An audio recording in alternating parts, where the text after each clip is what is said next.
Hey everyone, it's Kelly from Silly Moon Quilting Co. Welcome to the channel. Today we're going to be talking about my favorite quilt. So this quilt, there's a bit of a story behind it, and actually I've had this quilt for quite some time, but have tried to film the video, and every time I do I start crying, so we're going to see if we can make it through this time without crying. This quilt is a very sentimental quilt to me. It was given to me by my dear friend Heather. If you followed me for a while, you'll know that we have a ruler named Heather, and yes, it's named after her. And that Heather's the one that got me started in quilting and started all this craziness. Heather's also my quilting bestie, who is always there when I need her, and if I have those late night questions of what do I do now, anything to do with quilting and even life, she's the one that's there to help me anytime I need help. So I want to give you a quick walkthrough of this quilt. Other than being spectacular, Heather, when she quilted it, she used almost all of my rulers to date when she quilted it. So I thought we'd give you a little bit of a tour of the quilt itself. Down below we'll have a link to our website, which will go over all of the rulers, so you can find all of the rulers we talk about, as well as the name of the quilt pattern designer, etc. All that information will be in the link down below. So let's start on the bottom of this quilt, and you'll see here at the very bottom we've got some beautiful clamshells. Those are created using our beanie set of rulers. This is one size of the beanie set of rulers, or beanie rulers. And then we'll start over here, and you can see that we've got some lovely little arcs in here. And those are created probably using our charming ruler, or even one of our beanies will do that for you, depending on the size of your block. And then as we move along here, you'll see that we've got some lovely little wedges. And that's created using our Wedgie 1 ruler. And of course, this quilt wouldn't be complete if she didn't use our Heather ruler, which created this L, and then using the markings offset to another L as well, or a V, I guess, this orientation, to create a space to use cheesy and go along and create all of these circles here and here. Then we move over to this bottom corner here, and you'll see that there's some lovely little diamonds in here, and these diamonds are created using our Edgy 6 ruler, so our basic straight edge ruler that has markings, angular markings on it.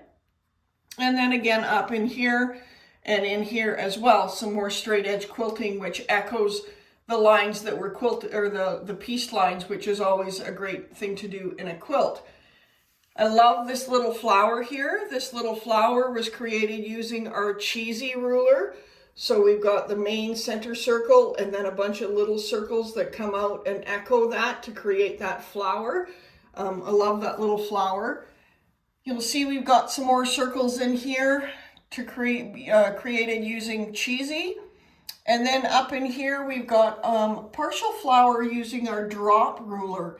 And if you're familiar with the drop, you can see the outline here, but you'll notice what Heather did is she took a little creative liberty and notched this a little bit to make it a little bit more organic and not such a harsh round edge.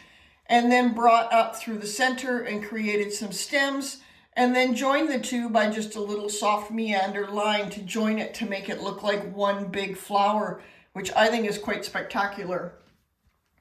Then we go up in here and you can see that she's used our quilty ruler to create these little triangles, and then a straight line to create an arrow. A little more echoing in these flying geese. And then we go up into here where we start with just the corner of a snowflake and move up to the top snowflake there using our two different rulers. So we've got Frosty and then Topper to create different snowflakes. And that carries along across the top. And then you'll notice here she actually wrote Silly Moon right on the quilt. And then in this purple 9 patch here, I'm not sure if it'll show up on camera, but there's a maple leaf.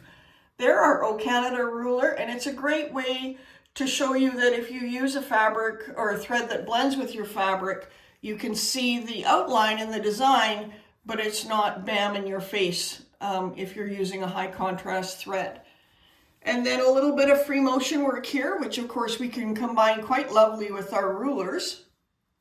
And then again, some more acuities over here and some arcs using charming, and then some more circles using cheesy, And then this one here is our cubie. I'm hoping that'll turn, you can see that.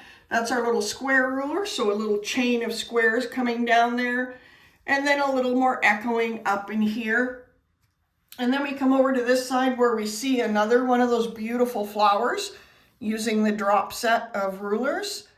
And then she created 3 perfect little kites, all using our kite ruler. So we've got them in a couple different colors. And then up to our yellow stars. And up over to the other side there, you'll see some more stars. And then what's amazing to me is this beautiful applique logo of mine. And she created that after getting a hold of my daughter. Some of you know Jess sent her the file for this, this design, and she cut it out, appliqued it, and added it onto the quilt. And then we come to the center here, and I just absolutely love this. So she's taken our Cupid rulers, created different sizes of hearts, and then did a whole bunch of micro quilting in here to really make this pop. Some graffiti quilting all the way around, free motion, which shows that you can beautifully combine free motion work as well as ruler work to create an amazing overall design on a quilt. There's actually a beautiful quilt label that's on the back of this. I'm not going to share that. That is a personal thing for me, and it means so much to me to be able to have that quilt. This is one of those quilts that I'm showing you guys for a couple reasons. To show you that quilting friends are the best friends, and to show you that you can combine ruler work as well as free motion work, but you can also combine a whole bunch of different rulers, and you can make areas stand up or fade into the background if you choose, just by using your thread. So I hope that you enjoyed this tour of my favorite quilt. If you have any questions about any of the rulers or any questions about this, please go ahead and let me know. I'm happy. You can put it in the comments down below. Please remember to like, share, and subscribe, as we really appreciate you being here. Thanks, everyone. Have an amazing day.